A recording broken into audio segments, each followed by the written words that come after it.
Yeah, mes gens, chaque jour qu'on dort, il y a un nouveau dossier. Il dit, oh, je comprends pourquoi la dépression ne prend pas trop la communauté africaine, oui. N'oubliez pas, dans chaque Congosa, dans chaque Béré, il y a une leçon de vie à prendre très, très au sérieux, oui.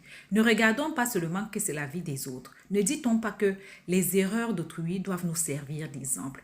En tout cas, asseyez-vous, prenez le thé sans sucre de préférence et écoutons. Monsieur Touré, il est venu en tant que bon brosseur. Il a raconté son histoire à la Cosette. Et puis ça a pris. Et tout le monde l'a plébiscité.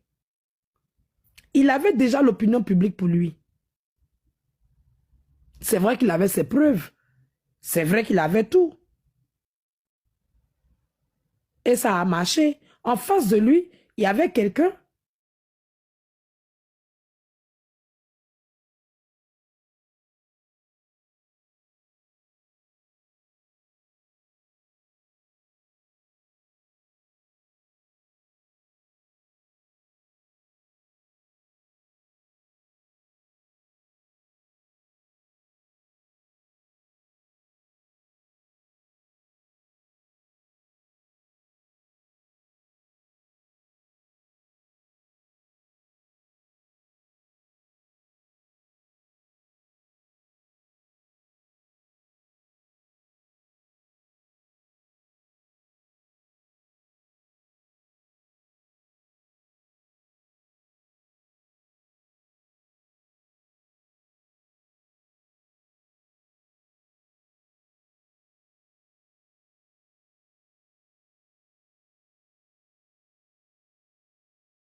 Dont la foule, dont le, comment on appelle, le fan club avait fait croire qu'il ne pouvait rien lui arriver. Elle était un demi-dieu.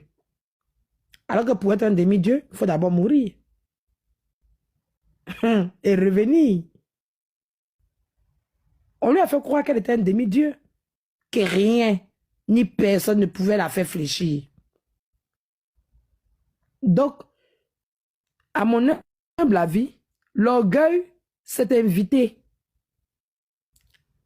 Même si je ne la connais pas, je ne sais pas si elle est née orgueilleuse, si elle a toujours été orgueilleuse, mais à cet instant-là, l'orgueil s'est invité. Et par orgueil, elle n'a pas eu la jugeote. Quand on entend une de ses défenseurs ce matin chez Ange, qui, quand elle finit de parler, dit, il n'a qu'à venir à Abidjan donner son rib. M. Touré était à Abidjan dernièrement. Qu'est-ce qui peut arriver à M. Touré dans son pays? Et ça, c'est des gens qui défendent quelqu'un qui est influenceuse. Moi, je serais influenceuse. Quelqu'un s'assoit sur un panel, parle de cette manière, en mon nom, en se disant qu'elle me défend. Si on me ramène cette vidéo, je monte sur le panel de la personne et je lui dis arrête. Je lui dis arrête. Parce qu'en temps normal, on ne parle pas comme ça à quelqu'un. Mais tous ces gens de prise de parole ont été occasionnés par quoi? Parce qu'elle-même, elle a envoyé des audios à Poutou. Des échanges entre elle et M. Touré à Poutou à jouer. C'est là que l'erreur a commencé. Elle aurait dû s'arrêter là. Et dire à toutes ces personnes qui sortaient n'importe comment. Elle leur dit non, arrêtez. Mais l'ego était déjà là. Et l'ego était grand. Et M. Touré a vu. qu'il avait l'opinion publique pour lui. Si c'est vous, allez faire quoi? Vous allez reculer? Non. Et il s'est servi de la seule âme qu'il avait, les réseaux sociaux. Il a commencé à parler. Chose que je pense il y a un mois, sur le même panel ici avec influenceurs, on en a parlé. Il était sorti il y a un mois, ou 3 semaines, je ne me rappelle plus. En tout cas, sa dernière sortie avant cette sortie-là, où il y avait l'histoire de sa soeur, de sa nièce, je ne sais pas quoi, les gens parlaient. Même nous, on a dit ici à stop, mais ce Touré, c'est bon là, dégage. Rentre dans ta caserne. Tu nous fatigues. Nous, on lui avait dit. Bon, moi, personnellement, moi, je lui ai dit parce que moi, je ne veux pas de nouveaux concurrents. C'est bon là. On est déjà beaucoup à faire des lives. On ne tient pas à nous faire des vidéos tous les jours. Même nous, on a créé notre ras-le-bol. On l'a dit ici avec influenceur. Mais c'est tout ce qu'il a. Aujourd'hui, vous avez entendu la panéliste qui dit que c'est parce qu'il sort sur les réseaux. Or, c'est sur les réseaux que Emma fait son boulot. Mais les réseaux sociaux ne sont interdits à personne. Dans leur contrat là, il n'a jamais été dit que M. Touré n'a pas le droit d'aller sur les réseaux. Les réseaux sociaux ne sont interdits à personne.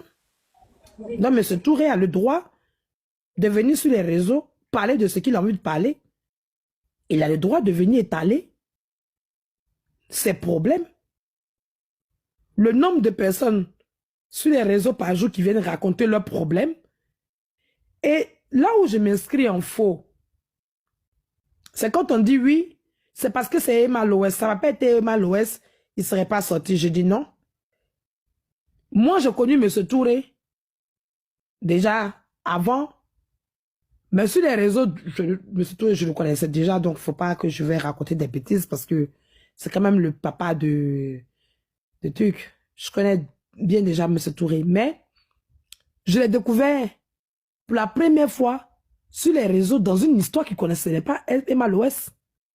Il y avait déjà une histoire qui avait éclaté sur les réseaux où on avait rasé sa maison ou son immeuble, je ne sais pas quoi. C'était bien avant l'histoire de Emma Loès. Donc, M. Touré a pour habitude de publier, de rendre public ses histoires. Il a pour habitude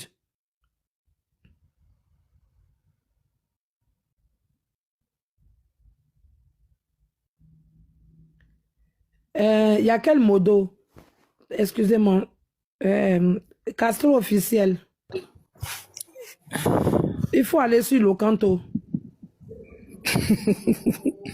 Il dit quoi? Qui gère biz ici, je vais l'aider dans son business. Il n'a qu'à aller sur Locanto. Donc, M. Touré a toujours eu l'habitude d'utiliser les réseaux sociaux pour parler de ses histoires. Voilà. Moi, je trouve dommage que l'utilité des réseaux sociaux, l'utilisation, pardon, des réseaux sociaux n'a pas été brève. Elle aurait pu être brève quand l'histoire a été connue et que chacun est rentré, on aurait dû arrêter là. On aurait dû arrêter là. Et juste peut-être revenir comme il est revenu hier. Parce que oui, M. Touré a été aidé par ML Révélation sur Facebook et sur TikTok par Aya Robert. Donc c'est tout à fait normal qu'il revienne sur Facebook. Il aurait pu appeler Aya Robert, mais c'est pas au téléphone qu'ils ont fait le combat. C'est sur TikTok. Donc là où ça a commencé, c'est là qu'il vient finir. Donc sa sortie d'hier ne me dérange pas. Moi, sa sortie d'hier ne me dérange pas. Je la comprends. Parce que nous-mêmes, on fait des combats ici. Quand le combat finit, on refait live spécial. Donc, il est venu hier pour dire merci à sa petite soeur. Comme l'a dit merci à MR Révélation, ainsi de suite. Je ne vois pas quel est le problème à ça. Il n'avait pas à le cacher. Parce que ceux qui ont fait le combat attendaient une suite. Donc, la suite, elle a été donnée hier. Moi, c'est les entre-deux que je trouvais un peu lourd. Après de dire que c'est une influenceuse que pour son image et que les réseaux sociaux sont faits pour tout le monde. Et quand tu es influenceuse et que tu tiens à ton image, il y a certaines choses que tu ne fais pas. Et même quand tu les as faites, il faut être prêt à les réparer. Et si tu refuses de réparer tes fautes, tes erreurs, eh bien, tu dois les assumer. Cette histoire doit nous servir de leçon. De quoi peut-on parler sur les réseaux? Est-ce que c'est tous les problèmes qu'on doit apporter sur les réseaux pour résoudre? Qu'on soit influenceur ou pas. Parce que moi, je parle comme ça, parce que ces personnes ne m'influencent pas. C'est pour ça que je parle comme ça, avec beaucoup de détachement. Parce que pour moi, ces personnes, que ce soit Emmanuel Keïta, que ce soit Emma Loès, ou bien d'autres, ces personnes ne m'influencent pas. Moi, ma première influenceuse, je vous l'ai dit, c'est ma maman et ses deux sœurs. Ce sont mes influenceuses. Parce que moi, j'ai vu comment elles ont fait. Voilà. Il n'y avait pas toujours influenceuse dehors. Dans ma propre famille, dans ma propre maison, il y a influenceur. Voilà. Moi, les influenceurs qu'on croise dehors, non, non.